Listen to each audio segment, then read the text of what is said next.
Itinuloy nila ang kaso. Agad namang sumuko si Mr. Soriano. Marahil ay nakonsensya rin ito. 10 taon nitong tinakbuhan ang kasalanang ginawa nito. Lumakas palalo ang kosto nito nang sumanib sa kanila ang pamilya ng namatay ring driver ng puting van. Pagkalipas ng ilang pagdinig sa kaso, ay agad itong pinatawan ng 8 taong pagkakabilanggo. Nabawasan ng taong ilalagi sana nito sa piitan dahil sa kusa nitong pagsuko.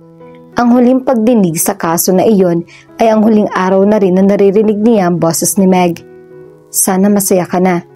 Pagkatapos niyang makamit ang hustisya ng pamilya niya, ay tinanggap na niya ang imbitasyon ng maternal grandfather niya na sa Amerika na manirahan.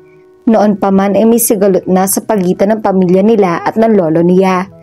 Isa itong old rich Spanish American. The old man never wanted her only daughter to marry a simple Filipino man. Gusto nito ay iyong may mataas na estado sa lipunan at mayaman. He never attended his family's funeral. Matigas talaga ito sa binatawang salita nito noon na itinakwil na nito ang kanyang mami 10 ng mga anak nito.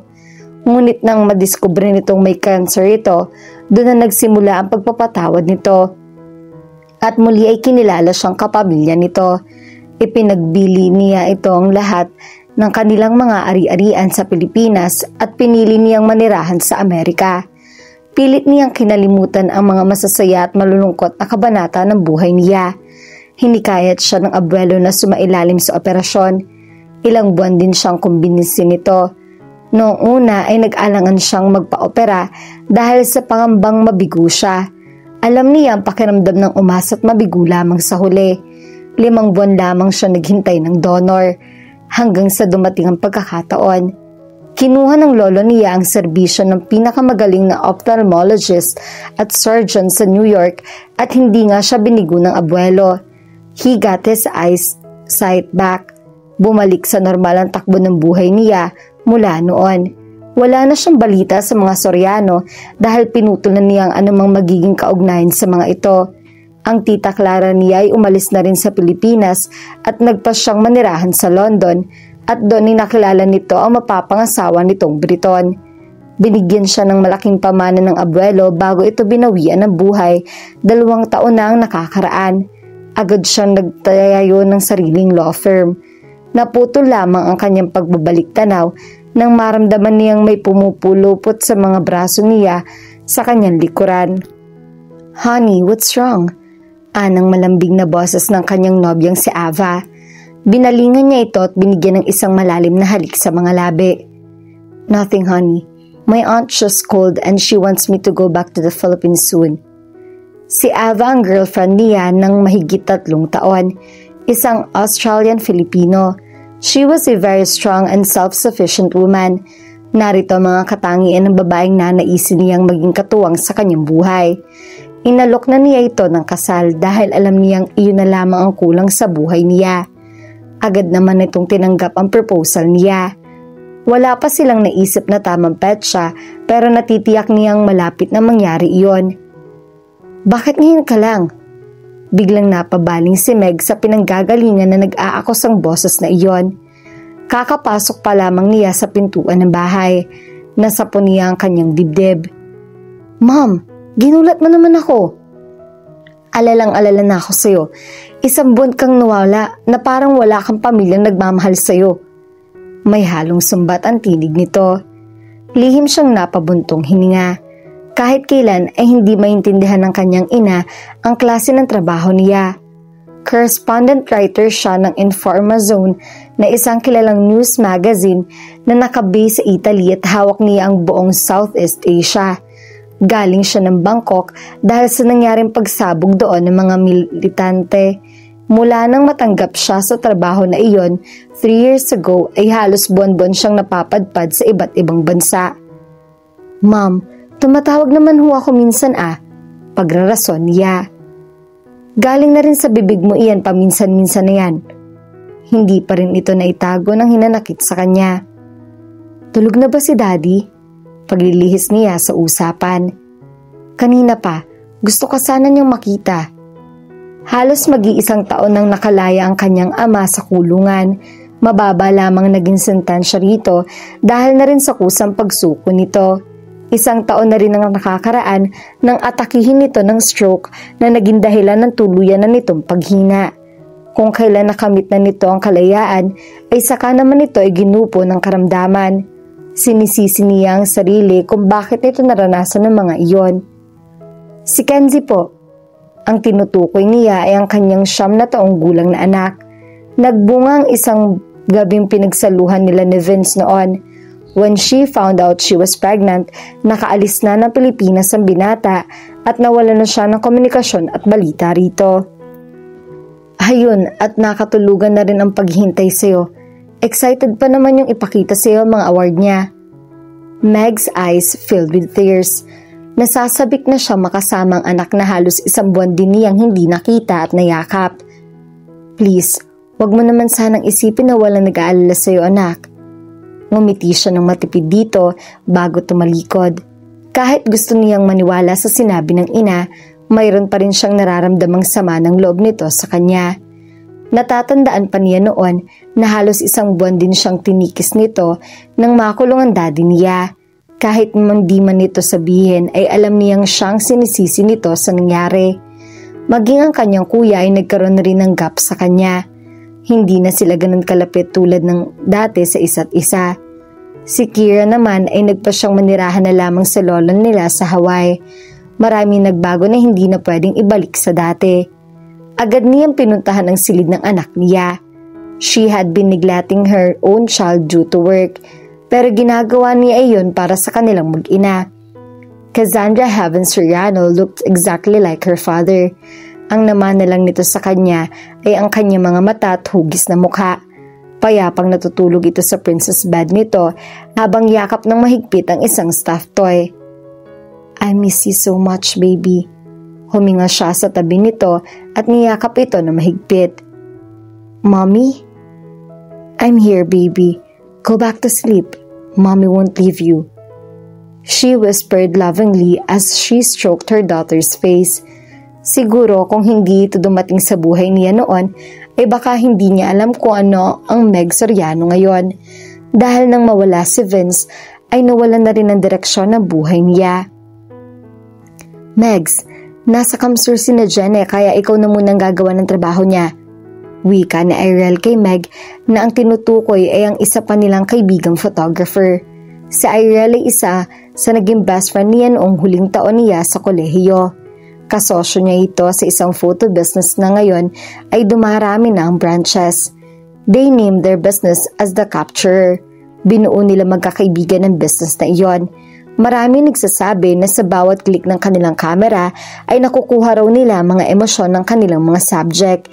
Hindi niya inakala noon na mayroon siyang itinatagong talento sa photography. Napanguso siya. Fine, wala ka talagang awa sa akin.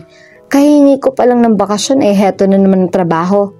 Dumiretso siya sa main branch pagkatapos niyang maihatid ang anak sa eskwelahan nito. Hoy babae, trabaho pa bang matatawag yung pinaggagawa mo? Kulang na lang isaluhin mo mga bomba sa lakas ng loob mo. Himalangang wala kang benda sa katawan ngayon. Kahit kailan ay hindi niya maintindihan ng trabaho ko. Saan nga ba gaganapin ang kasal? Binuklat nito ang kanilang planner. Sa Tagaytay, isama mo si Martin para hindi ka masyadong mapagod. Anitong ang tinutukoy ay ang kanyang masugid na manliligaw. Ngayong alam nitong nasa bansa na siya, tiyak na pinapalipad na ng lalaki ang sasakyan nito papunta sa kanya. She shuddered at the thought. Nope, thanks a lot, Ire. Bakit ba ayaw mo kay Martin? He's so cute, like siya ni Kenzie. Maawa ka naman dun sa pobre. Pagtanggol nito sa lalaki. Ira liked playing Cupid at kaya lang naman ito gusto ng anak niya ay dahil regalo rin sa binata ang kasalukuyang puppy ng anak niya. Heto na naman po tayo. See you next week, Ira. Paiwas niyang sagot bago hinalikan ito sa pisngi. Halos takbuhin niya ang pintuan dahil ayaw na niyang marinig ang mga papuri nito sa lalaki. Naiirita siya sa mga iyon. Pinangako na niya sa sarili na hindi siya mag-aasawa at alam iyon ng mga kaibigan niya. Coward, Narinig pa niyang pahabol nito. Nasa kabilang parte ng kalsada ang kotse ni Meg kaya napagpasyahan niyang takbuhin na lamang iyon. Nakatingin siya sa kabilang lane para makasigurong walang sasakyang babangga sa kanya.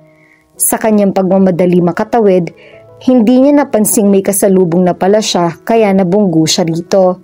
Sa lakas ng puwersa pati ito ay nawala ng balanse.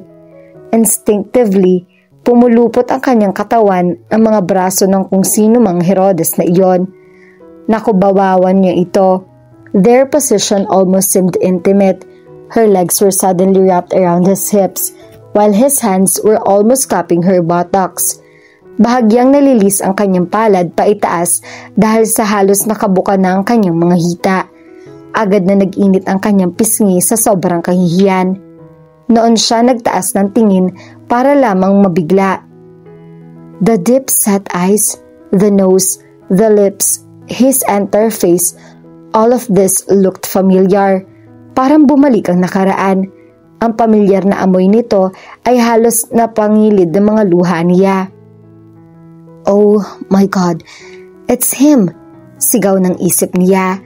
Ngayon lamang niya aaminin sa sarili kung gaano niya pinakananabikang muling makita ang mukhang iyon. Ilang gabi nang hindi siya pinapatulog nang maaalala ito. Ang lalaking pinagkakautangan niya at ng pamilya niya. Ang lalaking dahilan kung bakit hanggang ngayon ay hindi pa rin siya makamove on sa buhay niya. Ang lalaking minahal niya noon. Noon din ito nagbaba ng tingin sa kanya. It sounded like a cliche, pero nung magtagpo ang mga mata nila, she felt as if the world had stopped spinning.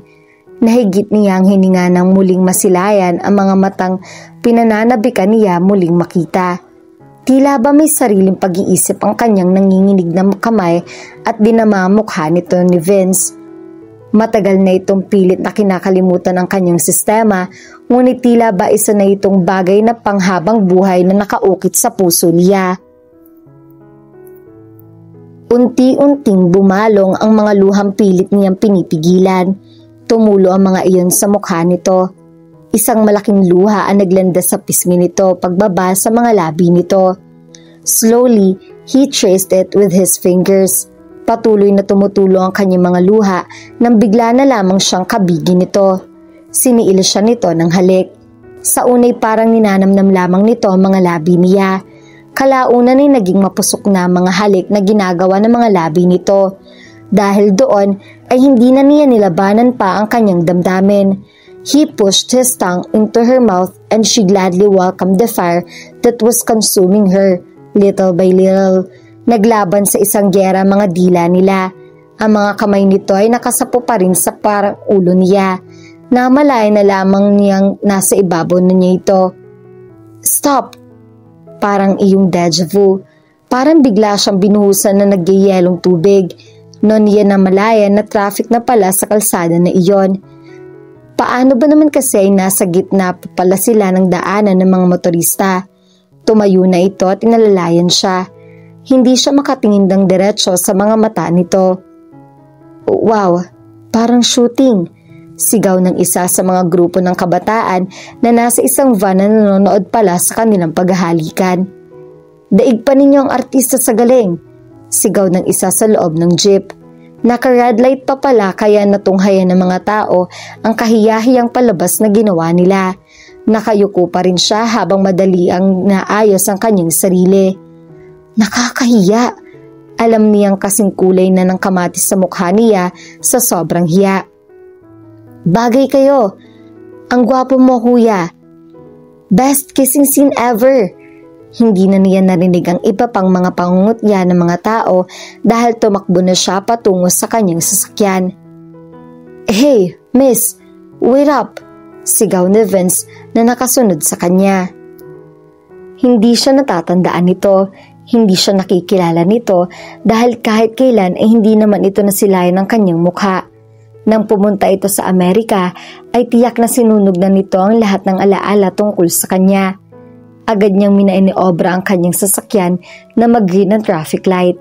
Nakita niya itong nakatayo sa gilid ng kalsada sa kanyang rear view mirror habang tinatanaw ang papalayong kotse niya. What the hell happened? Sita na Vince sa sarili habang tinatanaw ang papalayong sasakyan ng babaeng iyon. It was the best make-out scene he'd ever had. Bakit ganun na lamang ang kanyang naramdaman ng halikan niyang babae? It didn't seem like it was her first kiss. Tila ba memoryado na ng kanyang labi ang labi ng babaeng iyon. Ipinilig niya ang kanyang ulo. Surely, nasisiraan na siya ng ulo. Dahil hindi niya alam kung anong espiritu ang sumanib sa kanya at hinalikan niya ito.